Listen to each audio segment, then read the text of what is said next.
The catering van sputtered to a halt outside the imposing glass mansion perched on the cliffs of Malibu, and Ian Collins wiped his brow, wondering how on earth he had ended up here. A single father with a mountain of debt wasn't supposed to be catering to the ultra-wealthy, but here he was, ready to serve champagne and canapés to people who probably spent more on a single meal than he made in a month. "Dad, are we going to be late again?" His daughter Lily asked from the passenger seat, her 9-year-old face a mixture of concern and excitement. She was dressed in her best clothes, a navy blue dress with white polka dots that they'd found at a thrift store last weekend. "No, sweetheart." "We're right on time," Ian replied, checking his watch. He hadn't been able to find a babysitter on such short notice, and his usual backup, his sister, was out of town. Taking Lily along to the catering job wasn't ideal, but he had no choice. "Remember what we talked about. You can help by staying in the kitchen area and doing your homework. Maybe draw a little." Lily nodded solemnly, clutching her backpack. "I know, Dad, and if anyone asks, I'm the boss's daughter who's learning the family business." Ian couldn't help but smile. That's my girl. At 34, Ian was still trying to piece his life back together after his wife had walked out 3 years ago, leaving him with a 6-year-old daughter and bills he could barely manage on a construction worker's salary. When the housing market crashed, so did his stable income. Now he took whatever work he could get: construction during the day, catering gigs at night, and weekend landscaping jobs when available.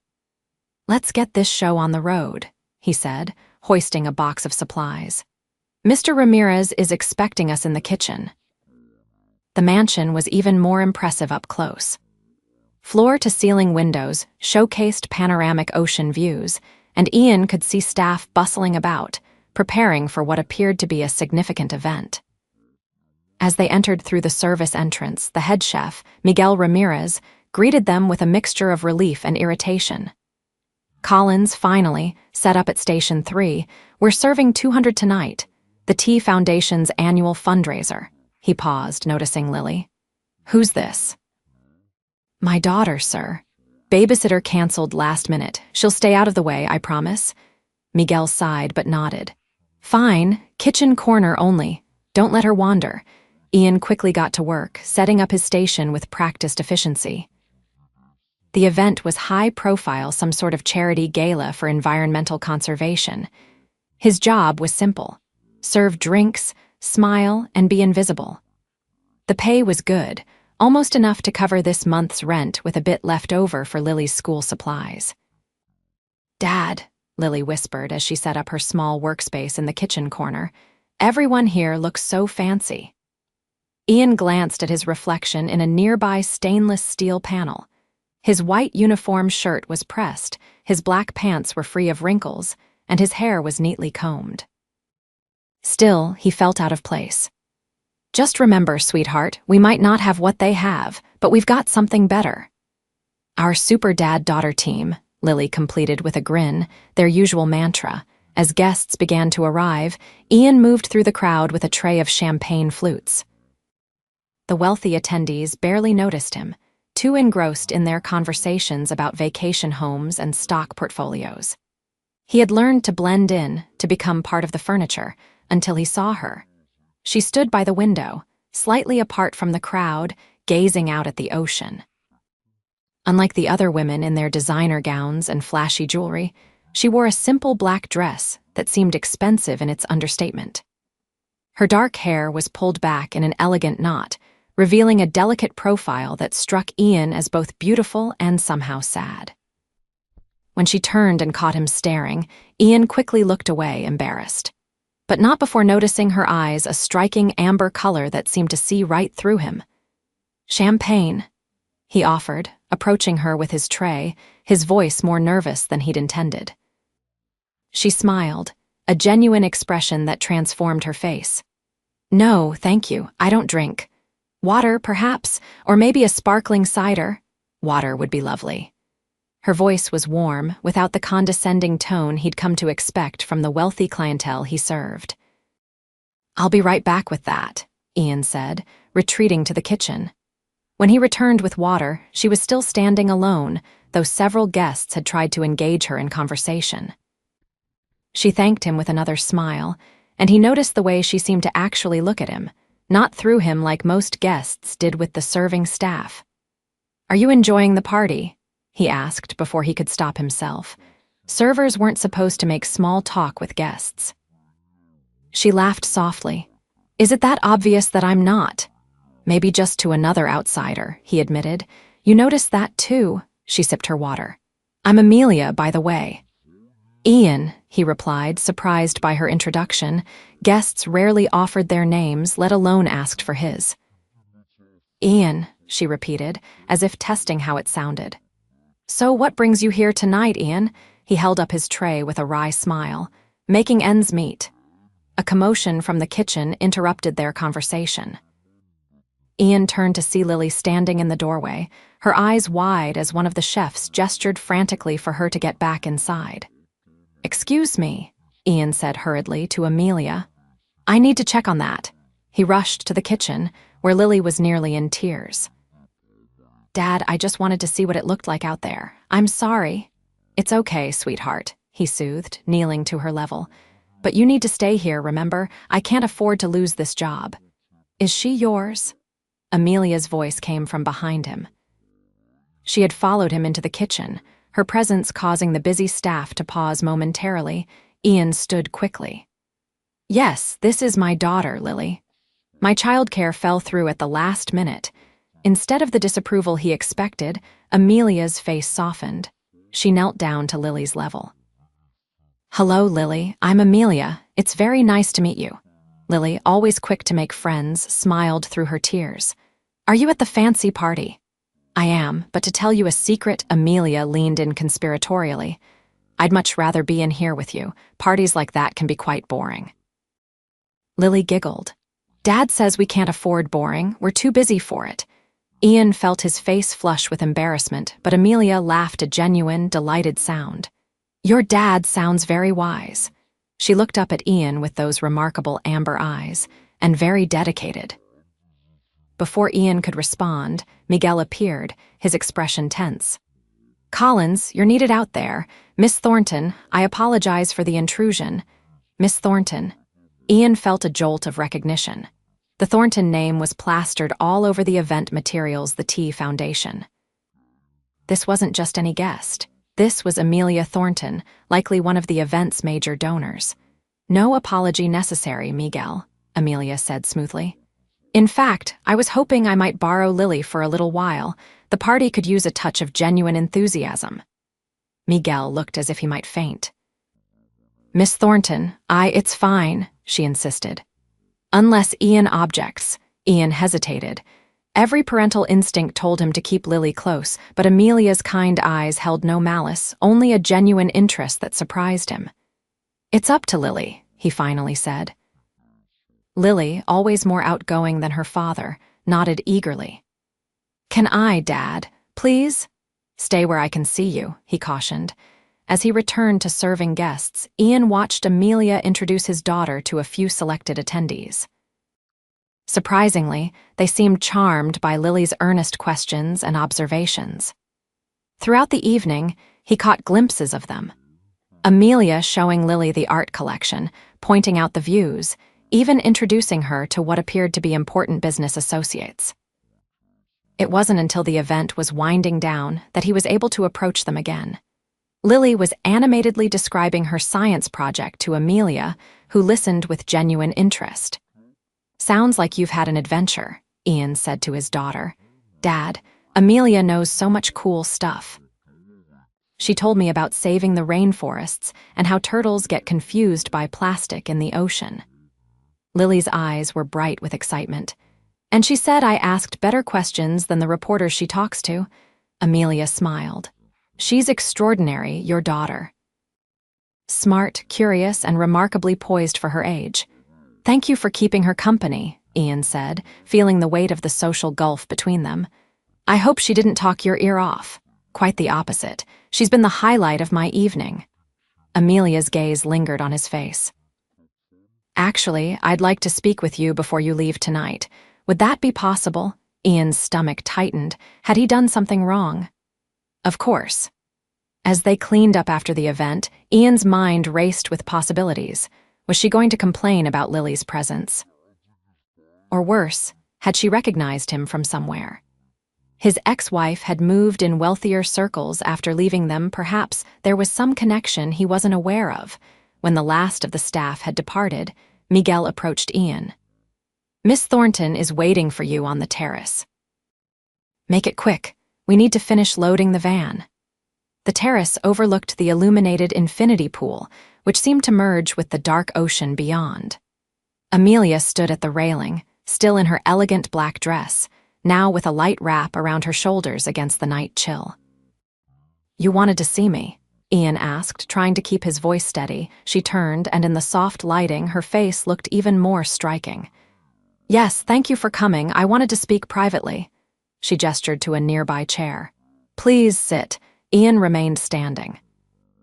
"I appreciate you entertaining Lily tonight. She clearly had a wonderful time. She's delightful, very bright." Amelia stepped closer. "Ian, I'm not sure how to say this without sounding presumptuous." His guard went up immediately. "Say what exactly?" "I run several educational initiatives through my foundation," she began. "One of them is a scholarship program for gifted children who might not otherwise have access to certain opportunities. Based on my conversation with Lily, I believe she would be an excellent candidate." Of all the things Ian had expected, this wasn't one of them. A scholarship, for what? Initially, for our summer science program, it's an intensive 8-week course with top educators. If she continues to excel, there would be opportunities for ongoing support, potentially including private school tuition. Ian felt a complex mix of emotions: hope, suspicion, and a prickle of pride being offered charity. "That's very generous, but why Lily? You just met her." Amelia's expression softened. "I have a knack for recognizing potential. Lily has a natural curiosity and intelligence that shouldn't be wasted due to financial constraints." The diplomatic phrasing didn't disguise her meaning. Ian felt his defenses rise. "We manage just fine." "I'm sure you do," she said quickly. "This isn't about your capability as a parent, which is obviously exceptional, given how wonderful Lily is. It's about opening doors that might otherwise remain closed." Ian ran a hand through his hair, conflicted. The opportunity for Lily was too good to dismiss out of hand, but something about it felt wrong. "Miss Thornton, Amelia, please." "Amelia, I appreciate the offer, but I can't help feeling there's something else going on here." She looked surprised. "What do you mean?" "People like you don't typically offer life-changing opportunities to people like me without some sort of agenda." The words came out harsher than he intended. Instead of being offended, Amelia seemed to consider his words carefully. "You're right to be suspicious. In your position, I would be too." She moved to the railing again, gazing out at the dark water. "The truth is, I was impressed by both of you tonight. Lily's brightness, yes, but also your dedication. Working a second job, bringing your daughter along rather than leaving her with just anyone. That speaks to your character." Ian joined her at the railing, keeping a respectful distance. "Being a parent means doing whatever it takes." "I know that better than most," she said softly. "My father raised me alone after my mother died. He worked 3 jobs to put me through college. Everything I have now, I owe to his sacrifice."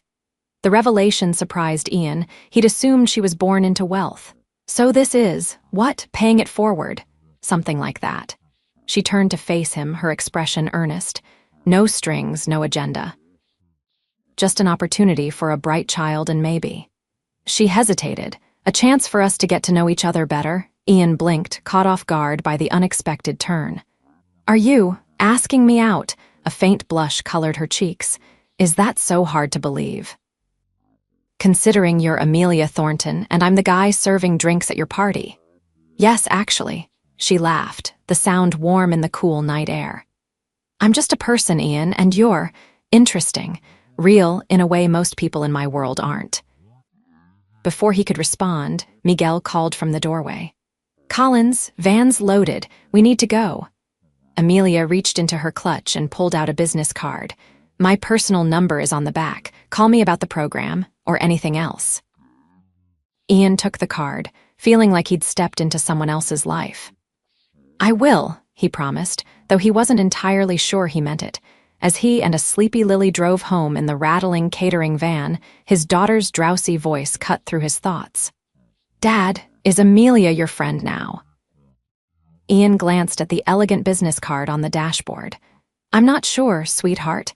I think she should be, Lily murmured before drifting off to sleep. She looks at you like you're special. The next morning brought reality crashing back. Ian woke at 5 a.m. for his construction job, made Lily's lunch, and dropped her at school before heading to the site.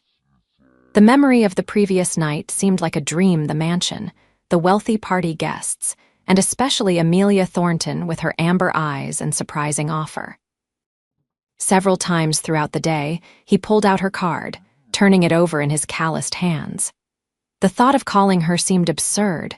Women like Amelia didn't date men like him. The scholarship offer was generous, but mixing it with personal feelings would only complicate things. Better to politely decline and move on.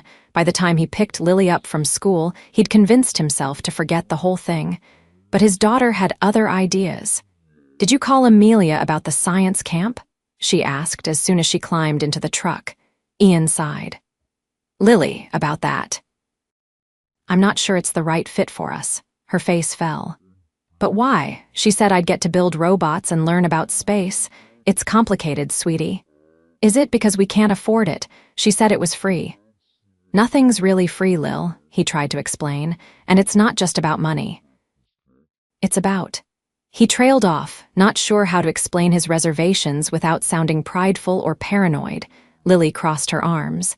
Is it because she's rich and we're not? That's silly, Dad. You always tell me not to judge people by what they have.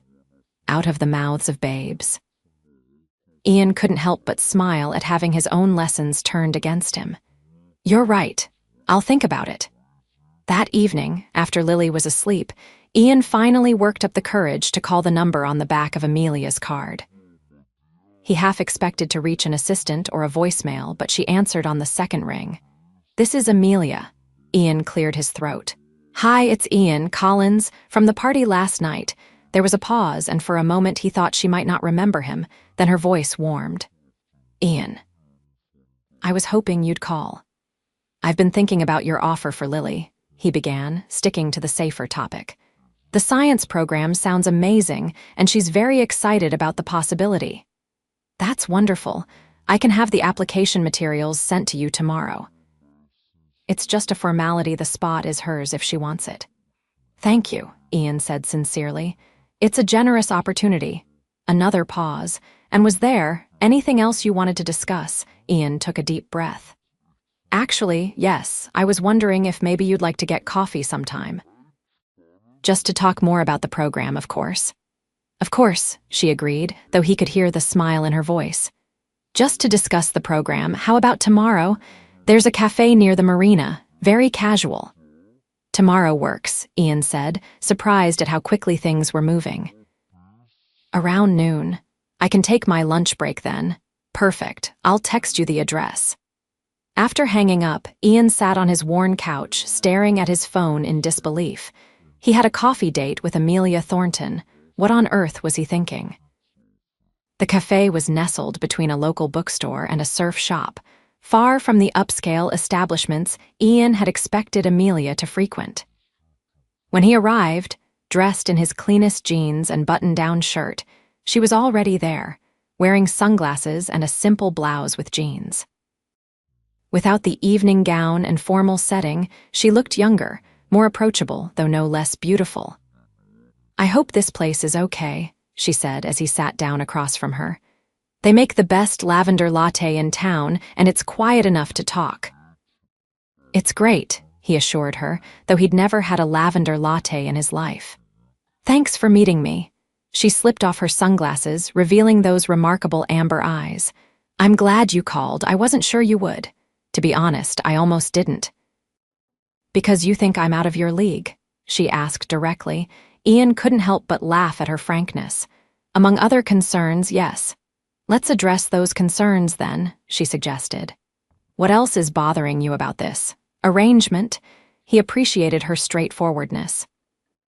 For one, the power imbalance. You're offering my daughter an incredible opportunity while also expressing personal interest in me. That's complicated. She nodded thoughtfully. I understand how it could appear that way. Would it help if I told you the scholarship is completely separate from my personal feelings? Lily would keep her spot regardless of whether you and I pursue anything. It would help, he admitted. But there's also the reality issue. We come from completely different worlds, Amelia. I work construction jobs and cater parties to make ends meet. You run a global foundation. And that means we can't connect as people? She leaned forward. Ian, I grew up poor, poorer than you probably are now. My father worked himself to exhaustion to give me opportunities. I haven't forgotten where I came from. A server came to take their orders, a black coffee for Ian and the famous lavender latte for Amelia. When they were alone again, Ian asked the question that had been bothering him. Why me? You must meet interesting, accomplished people every day. Amelia considered the question. I do meet many people, most of whom want something from me, my money, my influence, my connections. You didn't even know who I was, yet you treated me with a kindness and authenticity that was refreshing. She smiled softly. Plus, the way you are with Lily. It speaks volumes about your character. Her answer disarmed him. Their conversation flowed easily after that, moving from their backgrounds to their interests. Ian learned that despite her wealth, Amelia lived relatively modestly, pouring most of her fortune into environmental and educational initiatives. She'd built her company from scratch, transforming a small tech startup into a billion-dollar enterprise before she was 30. But enough about me, she said eventually. Tell me more about you and Lily. How long have you been on your own? 3 years, Ian replied. My ex-wife decided family life wasn't for her. She's in Europe now with her new husband. That must have been difficult. It was, especially for Lily. But we've found our rhythm. He sipped his coffee. What about you? Ever been married? Amelia shook her head. Never came close. My work consumed me for many years, and then, she shrugged. The men I met were more interested in what I could do for them than in me as a person. Their coffee date stretched into 2 hours, far longer than Ian's lunch break allowed. When he reluctantly mentioned he needed to get back to work, Amelia looked genuinely disappointed. Can we do this again? She asked. Maybe dinner next time. You could bring Lily. The invitation hung between them, full of possibility. Ian found himself nodding. I'd like that. We both would. Over the next few weeks, a tentative relationship blossomed. They met for dinners, park outings with Lily, and even a day at the Science Museum. Each time, Ian expected to find the differences between them insurmountable. Yet each encounter only drew them closer. Amelia fit into their lives with surprising ease. She helped Lily with her science homework, listened to Ian's frustrations about work without offering to solve his problems with money, and shared her own challenges running her foundation. When Ian expressed concern about being seen in public with someone so recognizable, she laughed and pointed out that most people were too self-absorbed to notice them. 6 weeks after their first meeting, Ian finally invited Amelia to dinner at his modest apartment. He spent the entire day cleaning, cooking, and worrying about whether his humble home would make her uncomfortable. Dad, stop fussing, Lily said as she helped set the table. Amelia won't care if the plates don't match. I know, he said, though he continued adjusting the mismatched dinnerware. I just want everything to be nice. She likes us, not our stuff, Lily said wisely. That's what you told me matters, remember? When Amelia arrived, carrying a bouquet of wildflowers and a board game for Lily, her genuine delight at being in their home put Ian's fears to rest. She complimented his cooking, asked for seconds of his grandmother's lasagna recipe, and spent an hour playing the board game with Lily before the child's bedtime. After tucking Lily in, Ian joined Amelia on the small balcony of his apartment. The view wasn't of the ocean like her Malibu mansion, just the parking lot and a glimpse of the city lights beyond, but the night air was pleasant. "Thank you for dinner," she said, leaning against the railing. "This was the most relaxed I've felt in months." "Even with the wobbly kitchen chair and my ancient oven that nearly burned the garlic bread," she laughed. "Especially with those things. This feels like a real home, Ian, my place. It's beautiful, but it's never felt quite like this." The sincerity in her voice moved him. Over the past weeks, he'd come to see beyond the wealthy businesswoman to the person beneath someone kind, brilliant, and surprisingly vulnerable. The attraction he'd felt from the beginning had deepened into something more meaningful. "Amelia," he began, suddenly nervous. "I need to ask you something." She turned to face him fully. "Anything? What are we doing here? Where is this going?" He gestured between them. "I've been trying to keep my expectations in check, but I need to know what you're thinking." Amelia stepped closer, close enough that he could smell her subtle perfume.